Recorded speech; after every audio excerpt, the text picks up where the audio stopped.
Hi, this is Jacob Sapochnik with enchantinglawyer.com. Welcome to our podcast. This is a podcast about leadership, marketing, and doing business the enchanting way. And today I'm honored to have Mr. Leigh Steinberg on our show. And Mr. Steinberg is probably the biggest sports agent in history. He has negotiated more than $2 billion in contracts for his clients. Some of them are Troy Aikman, Bruce Smith, Warren Moon. Leigh Steinberg was the inspiration to Cameron Crowe's Jerry Maguire movie, and Cameron also requested Mr. Steinberg to be a consultant on the movie as well. Mr. Steinberg is a powerful negotiator, and I'm extremely honored to have you, Mr. Steinberg, on our show. Welcome. I'm enchanted to be with you. Thank you, thank you. And when I was reading your story, your bio, we're talking about more than 30 years of practice in what you're doing, and I wanted to ask you, why don't you tell me a bit about what led you to even? I mean, you're an attorney, and a lot of our audience are attorneys. I mean, what brought you to think about choosing this profession, which I think started the whole thing? Well, you quickly see it's been 40 years. 40 years. I went to Berkeley. I was there during the wild period. Ronald Reagan was governor, and I was student body president. And we had some classic conflicts.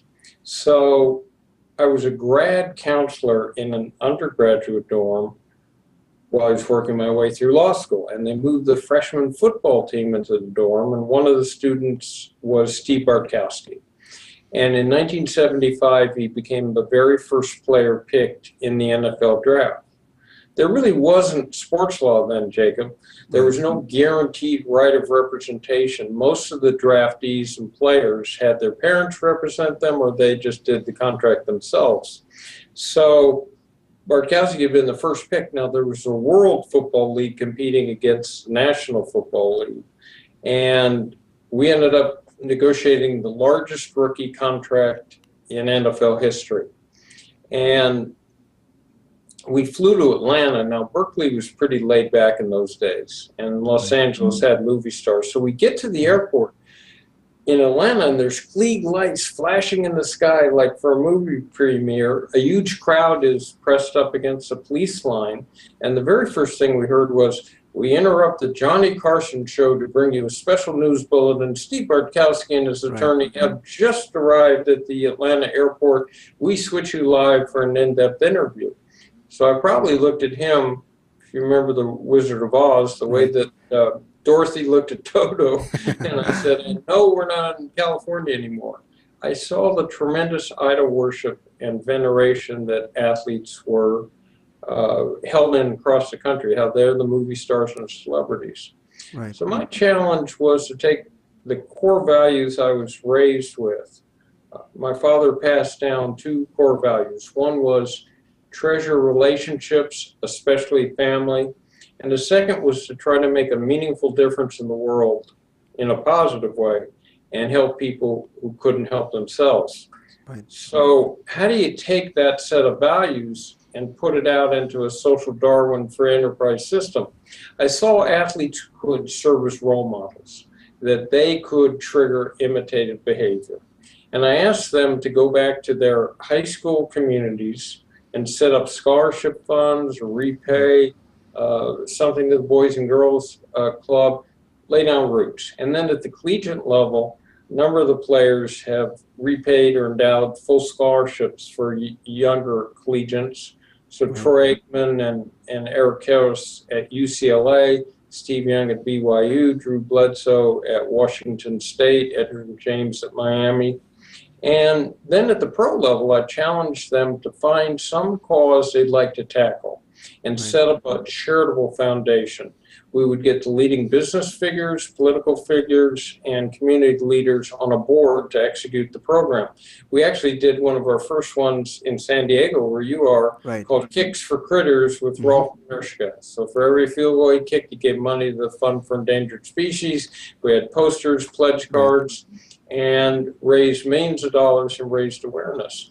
Work done, the running back with Tampa and Atlanta, just put the 131st single mother and her family into the very first home they've ever owned by making a down payment and have Home Depot outfitted. Right. So these programs spread across a country can make a tremendous amount of difference. And that was my first experience. And this is actually one of the reasons why you became so different, because until that moment, most of these agents were all about money, all about fame. You try to be the one that is the agent of heart. You made sure that the clients you work with are also going to be giving back to the community. You know, I think more than 100 charities founded by these guys that you represented. We have them all over the country.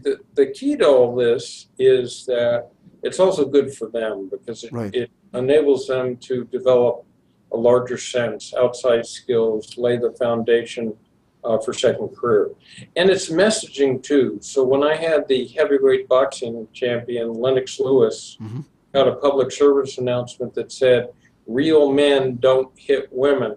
It could do more to change behavioral attitudes for young people dealing with domestic violence than 1,000 authority figures could.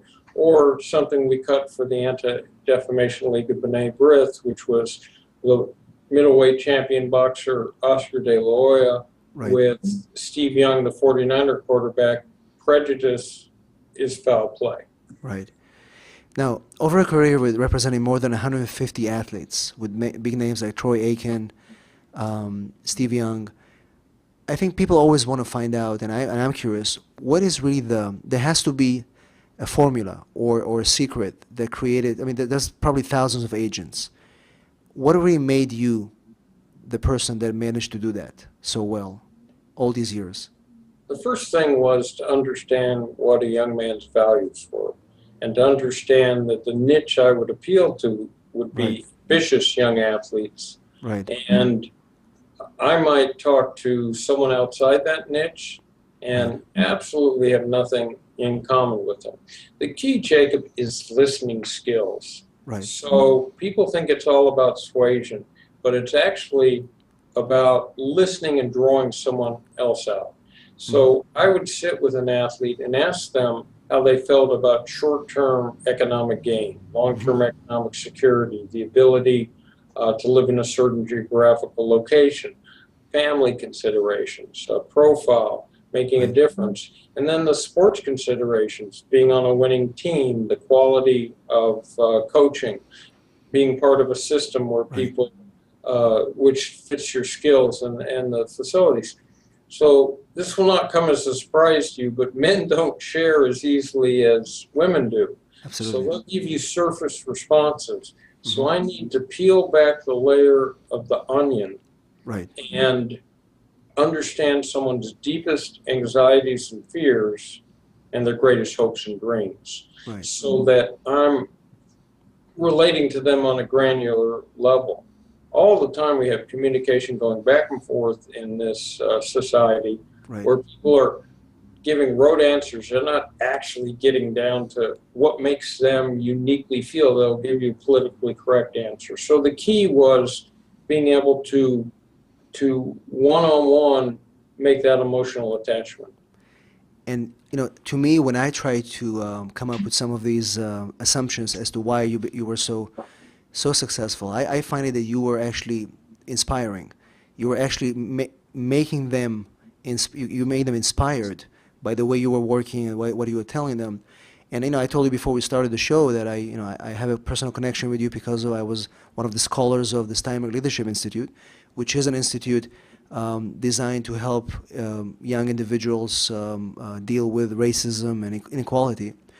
And one of the things that we were getting through that program is that they're really referring always back to you. Mr. Steinberg is doing this way. This is how he's doing. This is how he inspires. And to me, this was the biggest thing, because if people look at you and say, we look up to that person and we want to be what he is and learn from him, we're going to be better athletes. So to me, that, you know, inspiration is key. But one more thing that I wanted to add is, do you think that some of the fact that your Jewish values, and I don't know if you've been asked that before, helped you in the way you work with your clients and the way you grew as a person over the years. And specifically, what I noticed is that when you deal with these young athletes, you always bring the family into the picture. So really, if you think about how we're brought up as Jews, the first thing is the whole concept that family is critical and important. Right.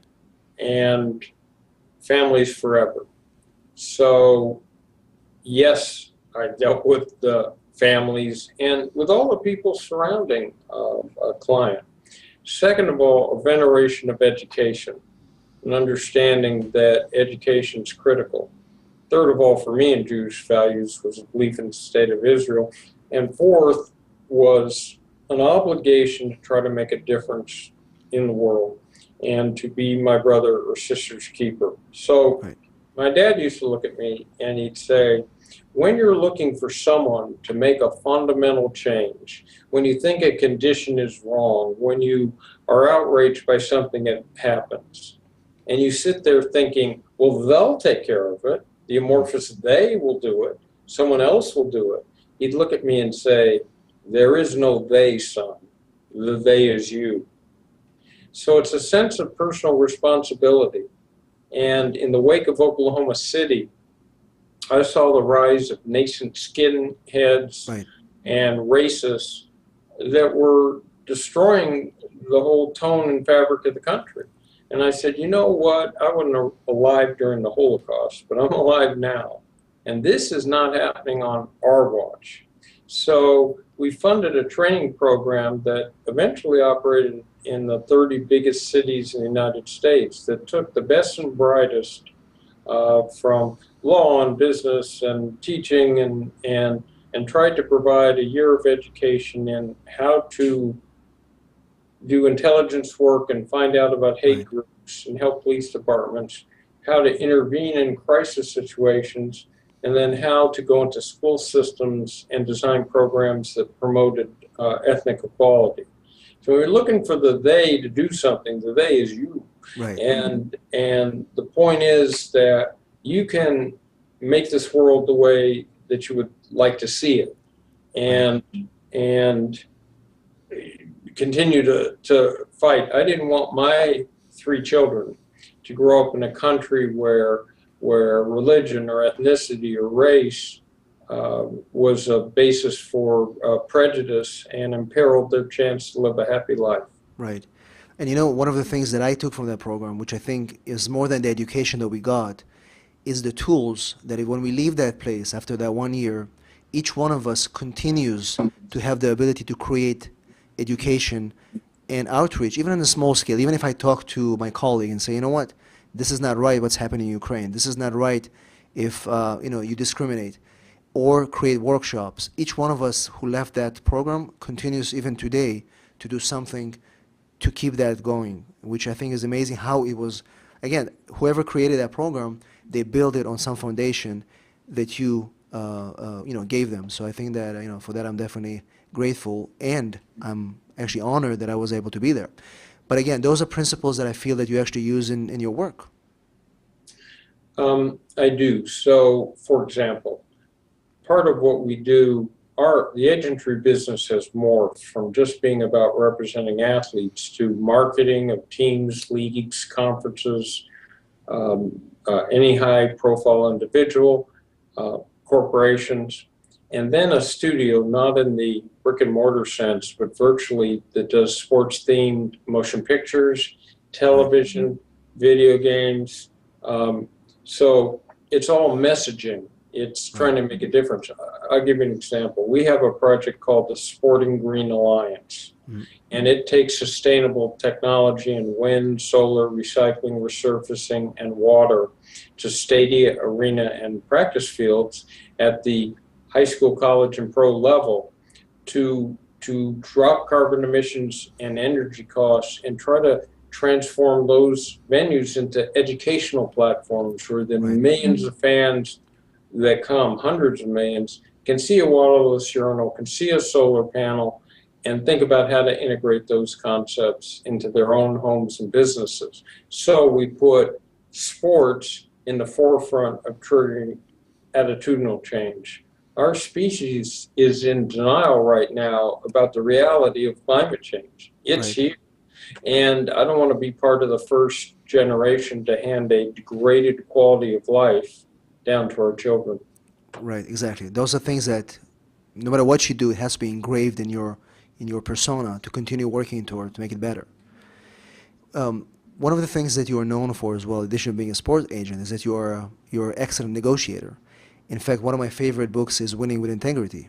I believe it's a 1998 publication that you released, and to me, the book is interesting because it had the stories of the athletes, but there's some, I think, 10 or 12 core foundation elements that I wanted to kind of touch base. And the other thing is that I believe that you donated a process of your tour, that back then the tour, to the Junior Achievement Foundation, which was another sign of giving back. So the key in negotiating is to, first of all, be clear internally as to what your goals and priorities are. Something has to be more important than something else. And then the key is to be able to put yourself into another person's heart and mind and see the world the way they see it. To be clear about what it is that they need out of whatever the negotiation is. How do you craft a win-win situation? So looking at things only from your own perspective doesn't actually help you solve problems. Right. And so the key is to do the research ahead of time. Research whatever the field is. Research that person and what their background and history is. Be aware of what their position is. Right. Are they doing a negotiation with you for their own car, for their own situation? Or are they working under someone else where they need to produce results and they're accountable? So see the world the way they see it, and then think about how you can create commonality. Right. And then set up a paradigm of cooperation where there's honesty, openness, and trust. Right. Most of us do repetitive business in the world. We are in fields where we do the same negotiating with the same people very often. So the consequence of breaking that paradigm is to completely destroy the ability to deal again. I will tell you, if you have your foot poised to put down over someone else's neck, Mm-hmm. the only thing I can tell you for sure is the reverse will happen at some time in the future. Right. So for example, if I get a contract from a team and it's got too much money in it, we didn't agree to that. I have the obligation to send the contract back because I know what an awkward situation that will put the GM into, where how does he account for this? So the point is that we just sign the contract and get paid that amount of money, binding document. But so much of what happens in the world is relationship oriented. Right. You need to protect those key relationships and think about the long term. I have another philosophy, which is be kind to your future self. Do those things today that may not come to fruition for years. And one of them is being so careful about rules, regulations, not being tempted when you're under pressure to cut a corner, to be dishonest, to solve a short-term problem. Right. So I would tell younger lawyers, look, player's angry with you because you didn't call him back. Don't tell him you left a message that he knows you didn't return. Right. He can get over the fact that you didn't call him back as quickly as you can. You have to explain it, but he'll get over that. He will never get over the fact you lied to him. Right. And destroy the relationship. Right. Now, this is a key in any human relationship, especially with professionals. Just giving excuses. Nobody likes excuses. One of the things that you mentioned is align yourself with people who share your values. And I like that principle because it's it's so simple, but it's not that easy to follow. Do you mind sharing an example of what do you mean by that? So the philosophy of our practice is role modeling. And the Right. philosophy is to try to make a difference in the world. If I don't have people around me who share that value, Right. if they exalt money above ethics, if they are desperate to succeed at all costs, if they have situational ethics, which I define as being nice to cats and dogs, Right. being a good father, being a good neighbor, but then going out into the workplace and using heinous social Darwin tactics, Right. because the end, after all, justifies the means. That leads, first of all, the individual to a soul death because Hmm. they've bifurcated Right. how they operate in the world. And second of all, that's what leads us to Enron and Bernie Madoff Of and course. Wall Street and all the rest of it. Right. So this is, and the other one is very simple. Learn to listen, and it's amazing how many people are not doing that. But tell me more about what you meant by that, and maybe there's an interesting example. If I'm talking, I already know what I know. Right. What's important is to know what you know. Hmm. It's to have that curiosity and that patience to draw out another person because that's how you get below the surface. Um, Guy wants to see a girl he's dated. So he calls her up and sees if he can see her that night. Right. She says, "No, I'm babysitting." So then he says, "Well, what if I come bring a pizza over and I share that with you?" And she says, "No, I'm not sure the family would like that." And then he says, "Well, what if I come pick you up?" And she says, "No, I already have a ride." So this whole dialogue is going on the surface. The subtext to it Hmm. is that he didn't like the way she treated him. Uh, he didn't like the way she didn't like, excuse me, she didn't like the way she was treated the last time they were together. Right. She's not telling him that. She's Right. saying, "No, family won't like this. I got to write all the rest of it." So bad communication Right. without the right listening skills leads to divorce. It Hmm. leads to war between nations. It Right. leads to confrontation Right. because we all have pride and ego. And so the key is to listen not just to the words, but to the text and the subtext, and try to truly get yourself into understanding where another person's coming from. Right. I told my kids the thing I cared about them studying the most in school was psychology. Right. They could pick up math, they could pick up science, they could pick up language and the rest of it.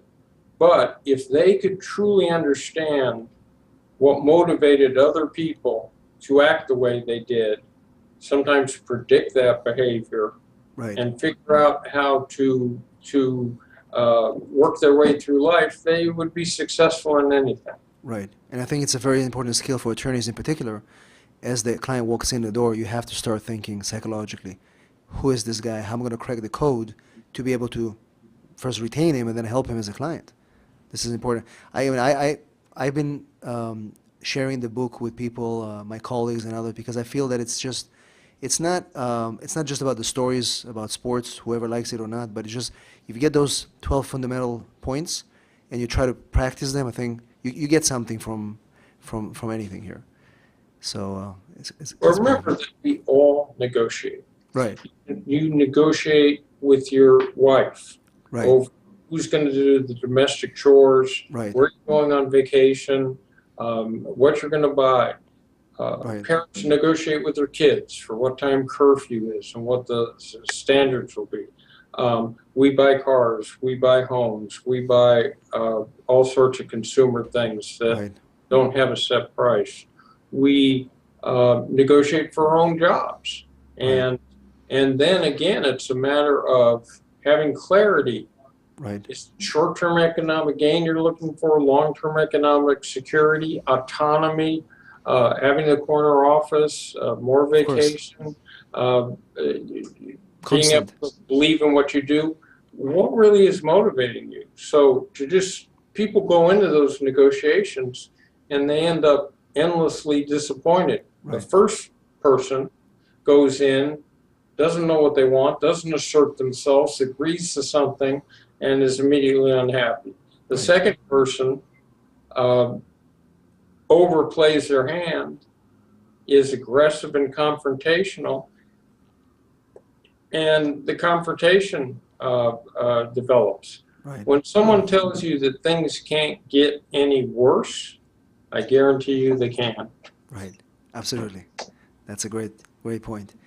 You know, one of the things that that was fascinating when I was reading the book, and I wanted to find out from you is, how do you think the clients that you worked with over the years changed you personally? And there's a particular point in the book where you mentioned that in 1984, when Steve Young, you did the deal, and suddenly the media is calling, and you're getting from 30 messages 300, and everybody wants to see you on CNN, on TV, and you're everywhere. What is the impact that it's creating on you internally and the people around you? So what I learned to do at a very early age, because I had the same level of notoriety when I was student body president, is to separate a public self from the reality of being a good person. Right. And I knew that newspaper clippings, TV shows were all ephemeral, that it wasn't as if you were building a strong family or if you were doing something of service to the world, that those public portrayals Right. didn't relieve me of the obligation to be a nice person, to be considerate of other people. It didn't change anything fundamentally, because whether one has a positive perception, which I had a long run on, or negative, it doesn't change the essence of who you are internally. That's Right. out there. And it's like sandcastles on the beach. People Right. think they're getting immortality out of putting naming rights on a building. And then, like a sandcastle that the water washes over, 10 years from now, they decide they need more money and someone else's name goes on the building. What we have is what we have here. Right. This moment that I'm spending with you is every bit as critical as any moment I'll ever spend. And it's all that we have. Right. So had I changed attitudinally or got a big head, no one would want to be around me. Right. Right. But it must have been a very tough struggle because you've got all this, you suddenly you've been elevated, not just by the people you spend time with daily, but also by the attention. Understood. Right. But I would make a point Right. not to memorialize life, but to live it. Excellent. Not to sit there staring at photos or newspaper clippings. I always thought if I was 75, Right. I would do that. No, get close. But the point is that you either live life and stay in the moment, Right. or you get obsessed with the external stuff. And frankly, really hard for me to watch myself on TV, so I have people report about it, and I make it a point to have someone screen articles, but I don't read them all. Right. Well, I mean, that brings me to something that I'm personally interested in, and of course, that's the movie Jerry Maguire. And 1993, you get a call from Cameron Crowe, and he wants to spend time with you. Why don't you tell me a bit about that? I think he spent like 2 years following you and document. This is unbelievable research. So he was a screenwriter director, and he had done a film called Fast Times at Ridgemont High, which I Absolutely. thought was hilarious with this character Spicoli. So he came with me to the 1993 draft where Drew Bledsoe was the first pick, and then flew up to the Bill Parcells press conference. And he came to pro scouting day at SC, came to league meetings, came to a number of games, Super Bowl parties, Hmm. and sat in my office for a long time, for days. And I told him stories, lots and lots of stories. And so then he went off and wrote the script. I had to vet the script to make sure that the willing suspension of disbelief necessary to hold you in a movie, which after all is just flickering lights. So you didn't think it was a spoof. So you didn't think it was phony. Right. That process didn't get broken. And then they descended on my office. They took all my awards and diplomas and the rest, and Jerry Maguire suddenly had them. And they took pictures, and Jerry Maguire, Tom Cruise ended up with his face on my trunk. And then they asked me to take the actor Cuba Gooding Jr. Hmm. down to the Super Bowl in Phoenix and make him pretend he was a wide receiver all week. So I put him in role, and later we won an Oscar. And then I actually had to show the quarterback, Jerry O'Connell, Hmm. how to throw a spiral because he had gone to NYU and they didn't have football.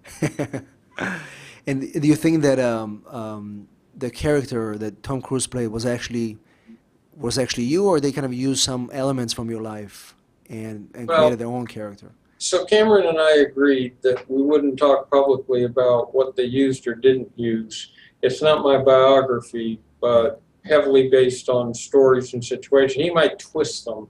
Right. So if we had the first pick in the draft, he'd ask me how am I feeling. Well, and what's my biggest fear? Well, my biggest fear would be to lose that player the night before the draft. So it Right. didn't happen to me, but it sure happened to Jerry Maguire. When my former wife, not that this was the cause for our breakup, um, saw the film, she said, "Did you have to tell them everything?" And so, but I think uh, Cameron would always say Jerry Maguire aspires to be Leigh Steinberg.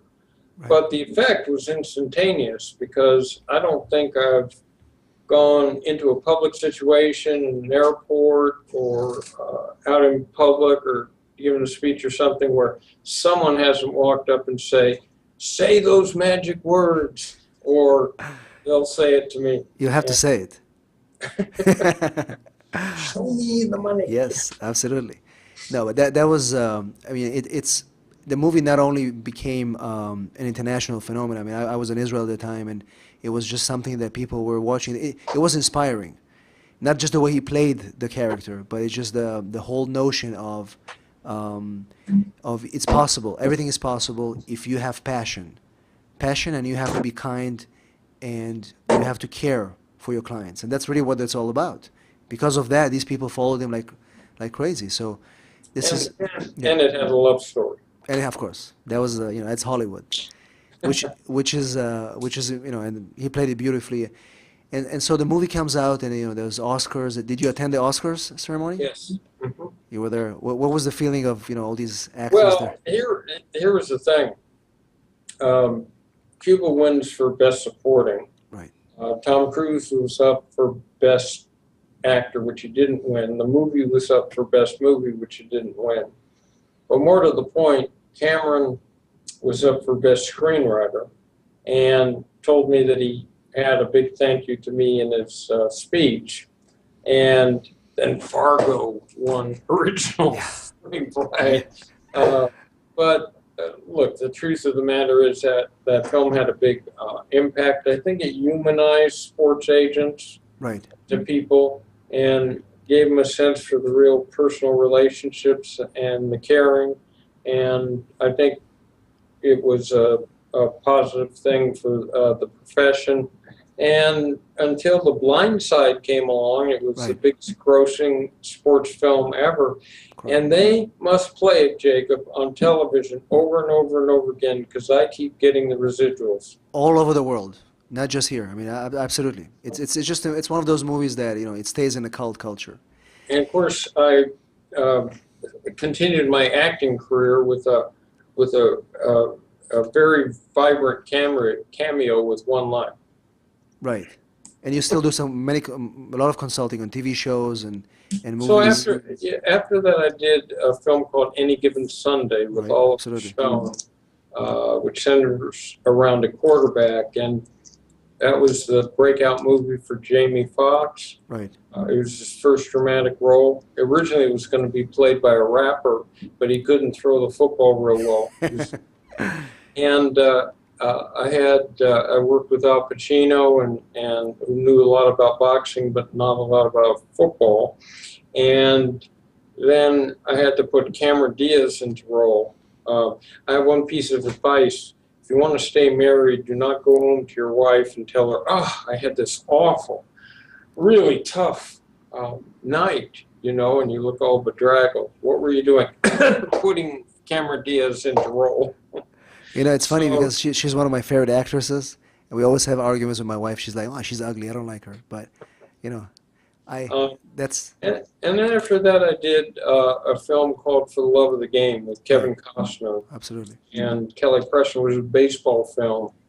And there was a series called Arliss, where on HBO, where he was an agent.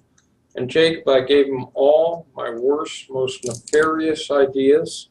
And didn't take screen credit because I had Arliss do some horrible things. That was on HBO, right? It was on HBO, and along the way, probably my dramatic high point was appearing in an episode of Beverly Hills 90210, opposite Tori Spelling. Wow. Who's, will make you forget about Kate Blanchett and right. and Meryl Streep. Absolutely. So we're talking about all your high moments, and this is, I don't know if there's any way to go even higher. And I want to bring you back to a period maybe that is not so high. And then why don't you tell me about your addiction and something that we can all learn from? So after all those years, with all the Man of the Year awards and humanitarian and saving sports teams and making a difference in the world, in the 2000s, a series of outside events occurred, not in my business life, but in my personal life, that involved my father, who was a central figure in my life and my rock, dying a long, ugly death of cancer. And then my two kids were diagnosed with a really tough eye disease. We lost a home that was our dream house because it flooded. And ultimately, I got divorced. And I moved for the first time into an apartment and found out that it was legal to consume alcohol during the day.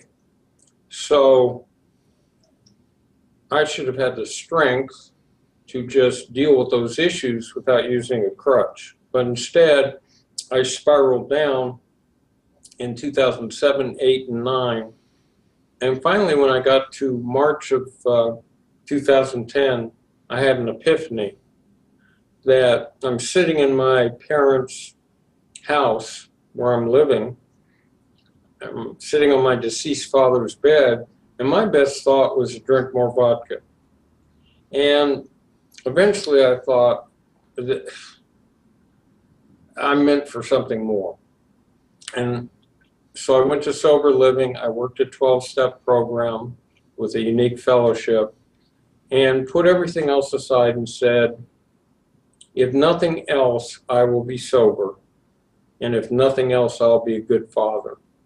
And that was over 4 years ago, so I'm in my 5th year of sobriety. Congratulations. Thank you.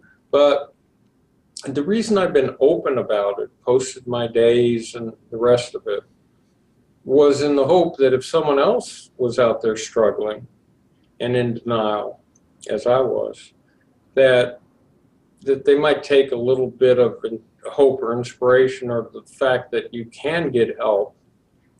But when that addiction hits, it no longer is functioning out of the control center of the brain. It's coming out of amygdala, which is another part. Right. And no one would willingly pick devastation, financial alienation from family, loss of reputation over serenity, good relationships, and the rest of it. No one would rationally do that, but that's where alcohol takes you. Right. Took me. And I think that we all have those struggles. I mean, I mean, you shared your child disease. My daughter, who is 6 right now, she was diagnosed with muscular dystrophy 2 years ago, and my wife, she completely, she crushed. I mean, for me, it was hard, and even today. But I feel that it's just you have to find that hook every day to continue, because you can't change what happens. You take it as a I mean, I don't see it as a curse, but it's a motivation to do better. So life happens, Right. and what I learned in the program was that I watched people who had children die. I watched people who had cancer. I watched them do all that, and they didn't drink over it. And so those two concepts need to be disconnected. And in general, I was raised by a dad who's a great optimist, who always felt things would get better, human nature was good. It didn't totally prepare me for how the society would be, but to me it's a matter of proportionality. Because as I sat there deciding to put my life back together, I said, wait a second. I'm not a starving peasant in Darfur. Right. My last name's not Steinberg in Nazi Germany. I don't have a fatal disease. I'm not limited in any way. And I'm living in the United States of America, a free democracy with a high standard of living. Right. What excuse do I have to not keep trying, to not be optimistic? Right. So the point is, when everyday problems threaten to overcome you, it's important to remember that my children are back in my life. I'm sober, and every day is a blessing. Right. You're walking. You're healthy. You can run. All right. I mean, we just saw the Boston Marathon survivors talking about inspiration. People cannot walk, and they find other ways to motivate themselves. So there's always something else that you can hold, but sometimes it's hard, because going to the drink is the easier solution sometimes. It wasn't work. I have an expectation Right. that my work life will have problems. Things are uncontrollable. Right. The new crises that you didn't anticipate. And that's just that. Right. It was a sense of being a Gulliver on the beach, Right. unable to save my dad, save my home, save my children, hold my marriage together. Right. And I felt powerless. But that was then, and You coming back now. And then, Mr. Steinberg, as we're coming to the end of the show, I wanted to ask you if there's one piece of advice that you can give somebody who is starting out, either as an attorney or wants to get into the business of sports or anything, starting out, and he wants to be successful and he doesn't want to make mistakes. What would be that advice? the first thing is to understand how extraordinary the level of competition is. And if you're willing to throw yourself into sports and you have a philosophy that makes sense, then this is no place for the timid. It requires, especially if you're in your 20s, committing yourself to working every hour, to putting all your effort and energy into it. And you need to have a passion. So it's not work, but your life's work. It's what you're choosing to do. I put a law practice together that, if I wanted to write a book like Winning with Integrity or my new one, The Agent, if I wanted to be in movies, if I wanted to do charitable and community programs, if I wanted to save athletic teams, if I wanted to write, all of that I could do.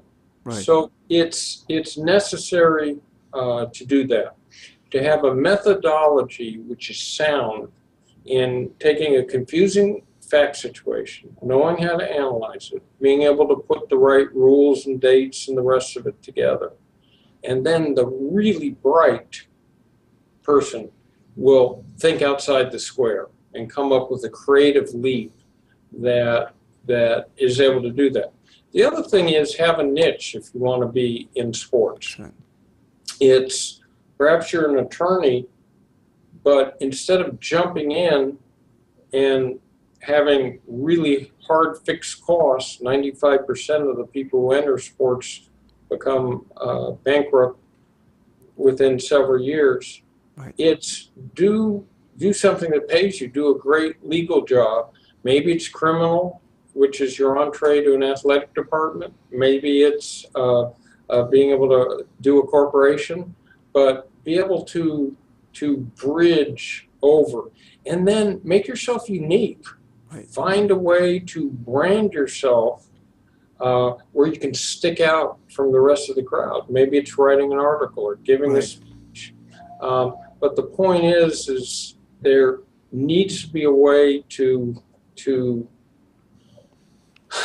make yourself unique enough and stand out that makes a difference. If you're working for someone else, make yourself irreplaceable. Right. Not fungible or modular, but create enough value where they just can't live without you. Excellent. This is a great advice. And then, Mr. Simon, if people want to find you, you are now running. What's the name of your firm right now? Is Steinberg Sports and Entertainment. I guess We'll put a link to the website at the end of the podcast link so people can. I tweet it at Leigh Steinberg, and I'm on LinkedIn, and Perfect. And I do a podcast, and we'll have all the links at the end of the show. So one last thing, sure. Make sure if you want to enter sports, you think of it broadly. Mm-hmm. Television has made a revolution in sports. More games, more highlights, more analysis, more features. There's a huge industry out there that's sports television. Then sports marketing, sports PR, sports memorabilia. Mm-hmm. You can work for a team, a league, a conference, a university. You can work for a players association. Think of it broadly as opposed to just wanting to be Jerry Maguire. Right. That's a very good advice. Once again, thank you so much, Mr. Steinberg. This is Jacob Sapochnik, enchantinglawyer.com. Please email us. We'd love to hear feedback about the show, and we'll see you in our next episode.